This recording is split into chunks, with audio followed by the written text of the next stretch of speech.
Hey YouTube, this is Nashtaters. Welcome back to another episode of Friday Free Thinking. Today's episode, I want to talk about something because, well, we're quickly approaching the 1-year anniversary. I think this topic makes sense because looking forward to the future for year 2, the topic at hand might be a huge indication of what's coming up on global server.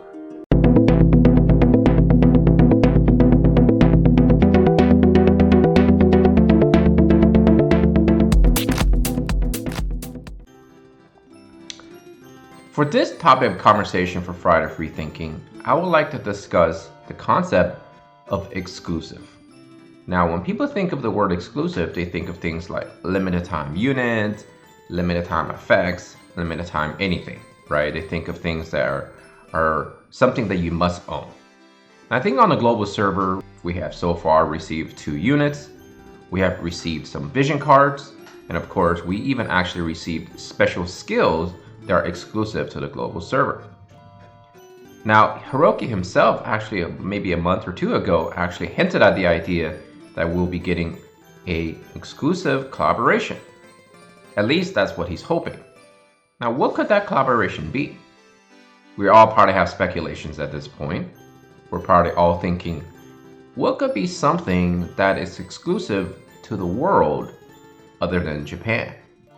And at this point, I don't know, because given the fact that technology has essentially shrunk the world and made the world much, much smaller than before, I don't really know of anything that could be potentially something that we can only see on the global server. So far, Global has received 2 units, Frevia, which received lukewarm reception perhaps, and Dwayne, the most recent addition, who is essentially making a big splash in the Guild Wars department.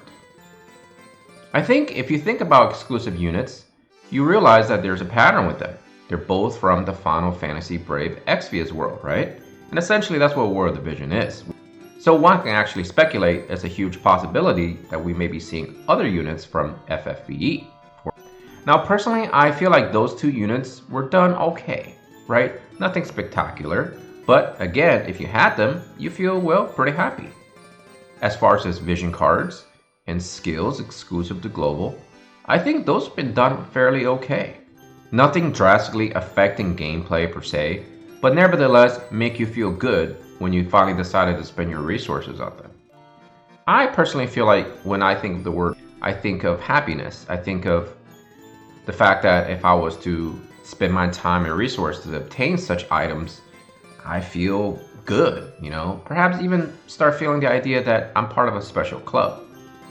I think when you do exclusive things in video games, especially in the gacha/mobile world, you have to really take a couple of things into consideration. The big thing is make sure it's done right. Imagine you go into Nashtaters buffet restaurant and you see ribs and fried chicken and fried wings and caviar and all sorts of different great food, lobster, right? And you're thinking, man, I can't wait to dive in and eat all this stuff. And overhead is a big sign that says exclusive foods. Then you started thinking, wait a second, this food is not exclusive. Like, I've seen this food almost everywhere I've went to, right? So when you're offering something and you're using the word exclusive, you have to be kind of careful here. You don't want to give too much away to the public, and you also want to make sure that it's done in the right amount of dosage. So perhaps, say, a suckling pig stuffed with pineapple and sausage, and of course, with sides that are a special sweet blend of sauce that is not created anywhere else, then you can say that's exclusive, because that's fairly rare, right? And if you don't offer too much of it to the public, perhaps that's something that people can say, wow, I can't wait to go back to Nashtaters Buffet because they offer something exclusive. And I think ultimately, the 2 units has been done fairly well. One, Frevia, well, it was a limited time unit, and players were a little bit, iffy about that, but they did bring her back many, many times over to give you the ability to obtain more shards, or even the original copy. 2, Dwayne, while making a huge impact in the game in specific situations, isn't really something, or someone I should say, that you need to have. So the fact that it's done in a small dosage and done right with not having a huge impact But having a huge impact on the individuals who choose to have those units, I think was done right. In terms of vision cards, I think they were done right because again, it was offered something that is tagged to one specific unit. Therefore, for those of us who didn't care for that unit or don't have that unit, it's something we can avoid anyways. And for those of us who did have that unit, you just simply made that unit a little bit better than originally implemented, right? And in terms of special skills, I think those are eventually going to be sort of flooding the market anyways. And to me, I think that just goes with the concept of you must keep pace with what's being increased in terms of power level. Now, one thing I would like to see in this game, perhaps as an exclusive thing, would be espers. We have iconic espers, or I guess you could say iconic characters such as Bahamut, which is a big dragon that is going to be, well, a premium version of an esper.